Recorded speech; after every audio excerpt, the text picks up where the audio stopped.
Benda kecil ini menggerakkan kapal, kerajaan, dan penjajahan ratusan tahun. Bukan emas. Bukan perak, tapi rempah yang tumbuh di tanah kita.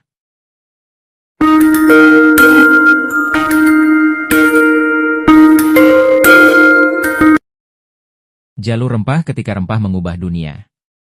Di kepulauan yang hijau di ujung timur dunia, tumbuh sesuatu yang kecil tapi mampu menggerakkan sejarah manusia.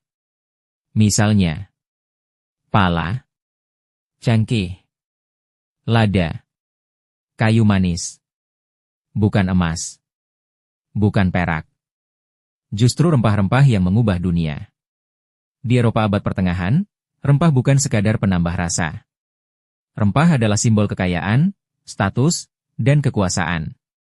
Dengan rempah, makanan lebih tahan lama. Dengan rempah, bau busuk bisa ditutupi. Bahkan ada yang percaya rempah bisa menyembuhkan penyakit. Harganya? Ada yang bahkan lebih mahal daripada emas. Dan disinilah segalanya bermula, jalur dagang yang menghubungkan dunia. Sebelum bangsa Eropa datang, Nusantara sudah lama berdagang.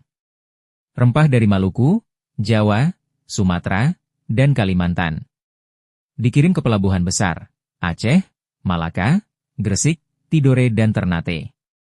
Dari sini, pedagang Arab, India, dan Cina membawa rempah menuju Timur Tengah, lalu diteruskan ke Eropa.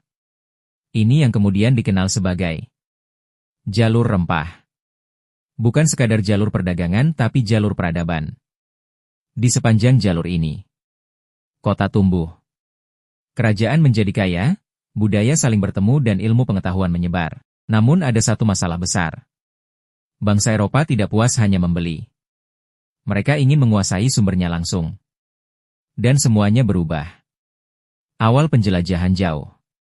Ketika Konstantinopel jatuh ke tangan Ottoman pada 1453, jalur dagang via Timur Tengah menjadi mahal. Eropa panik.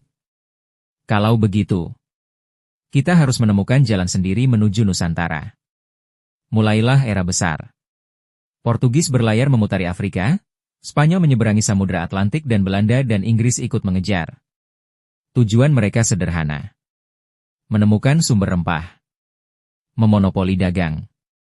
Menjadi bangsa terkaya di dunia. Dan pada akhirnya, kapal-kapal mereka berlabuh di Nusantara. Kedatangan yang awalnya disebut perdagangan, perlahan berubah menjadi penguasaan, pemaksaan, dan penjajahan. Semua berawal dari satu hal rempah yang tumbuh di tanah kita sendiri. Jalur rempah bukan hanya cerita tentang perdagangan. Ini adalah cerita tentang keserakahan, kekuasaan, pertemuan bangsa-bangsa dan lahirnya penjajahan. Dan dari sinilah, babak panjang sejarah Indonesia dimulai. Karena rempah, dunia datang ke Nusantara. Tapi bersama mereka datang pula luka yang panjang. Pertanyaannya adalah, menurut kamu, apa yang lebih berpengaruh pada sejarah Indonesia rempah atau bangsa asing yang datang mencarinya? Tulis pendapatmu di komentar.